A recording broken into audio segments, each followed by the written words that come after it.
Apreciables maestrantes, sean todos y cada uno de ustedes bienvenidos y bienvenidas a esta asignatura que lleva por nombre Enfoque Sistémico.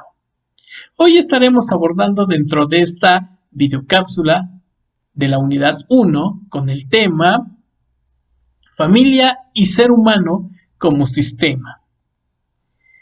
El enfoque sistémico, también conocido como pensamiento sistémico, como sistemas o teoría general de sistemas, ya que provee un marco amplio y general de sistemas para orientar el racionamiento analítico y el pensamiento crítico sobre fenómenos, situaciones y problemas.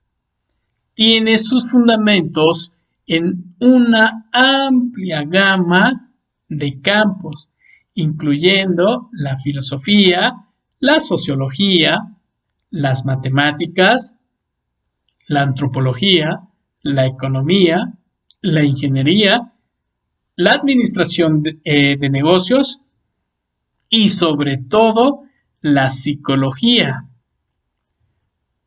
Recordemos que la psicología ha tenido un enorme crecimiento desde principios del siglo pasado. Por tradición se le ha definido como la ciencia que estudia el comportamiento del ser humano dentro de su contexto. Tras considerar que esta no es una definición absoluta que incluya e integre todas las dimensiones que las diferentes corrientes psicológicas se han propuesto a estudiar, ni que se dispone de una definición mejor y sin ser ese el propósito de la siguiente temática. Aquí le presento una definición. Se reconocen sus ciertas limitaciones. La psicología, es decir, nos lleva hacia el estudio del comportamiento de una persona. También se entiende la conducta en términos funcionales, lo cual implica conflicto y debe comprenderse en función del campo contexto en que ocurre. En otras palabras, para entender tanto el comportamiento como el propio ser humano, se requiere de un modo ineludible comprender su contexto del cual forma parte. El contexto es uno de los principales elementos que aporta significado al ser humano y su conducta. Los comportamientos y lo que cada persona es solo se puede entender a través de su contexto. Una conducta, un pensamiento, incluso una emoción, cobran sentido a partir de su contexto. Por lo tanto, la misma conducta tiene diferente significado en distinto contexto. No es posible estudiar los comportamientos por separados de los campos en que tienen lugar. Por el contrario, son los campos los que deben integrarse lo suficiente para hacer posible su estudio. El ser humano se define como un ser biopsicosocial. La familia de origen del individuo es la que aporta los elementos biopsicosociales. El primer contexto del ser humano es la familia y el contexto de la familia es su cultura. La cultura se transmite al individuo, por lo menos en sus primeras etapas a través de su familia.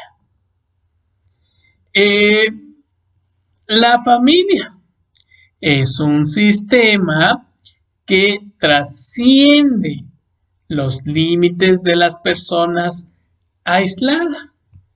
Sin embargo, es lo bastante pequeña y sin duda limitada para servir como unidad de investigación. Como contexto inmediato del individuo, la familia proporciona las raíces fundamentales de su personalidad y esta a su vez influye en la familia, la cultura y la sociedad. Es la combinación de los elementos aportados por la familia y los elementos tomados por el individuo, la que determina la formación de individuos, sanos o enfermos, la interpretación de sujetos con tendencias productivas o que están orientadas hacia la cooperación y el éxito, o bien de la conformación de personas también individualistas o otras temáticas. Recordemos que la familia desempeña una función entre sus asignaciones a cumplir el cuidado, el apoyo de miembros, la educación de los hijos, la satisfacción de sus necesidades y la procreación. La familia puede servir como un agente organizador de las experiencias como centro de exploración, desarrollo, mantenimiento y modificación de un gran número de conductas y aprendizajes para sus miembros. Otra de las cosas también, en el seno de la familia se aprenden diferentes tipos o formas de interpretación con los demás.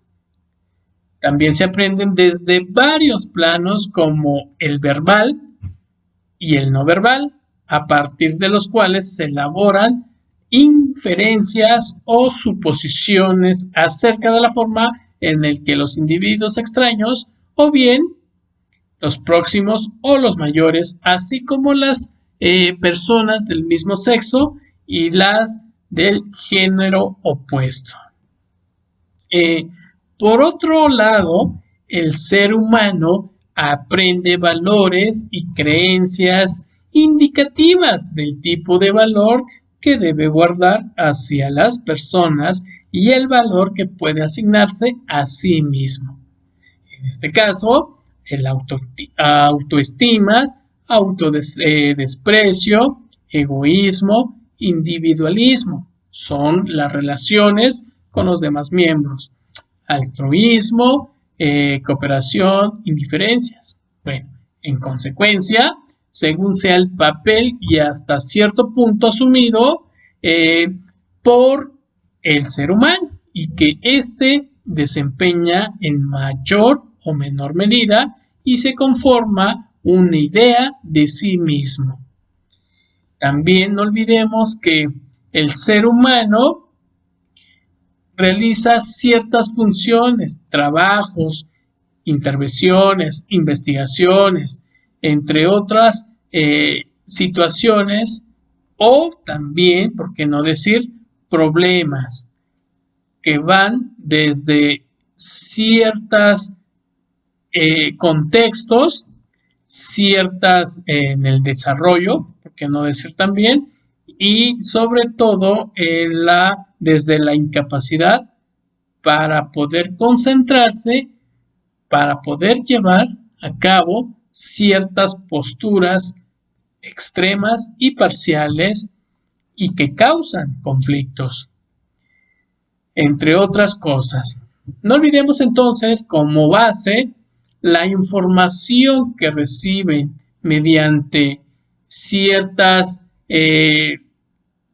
procesos por la propia persona, al margen de que sean ciertas o no, una serie de creencias en el mundo por la propia persona y también por el propio individuo. Pues bueno, apreciables maestrantes, nos vemos en la siguiente videocápsula. Muchísimas gracias. Hasta pronto.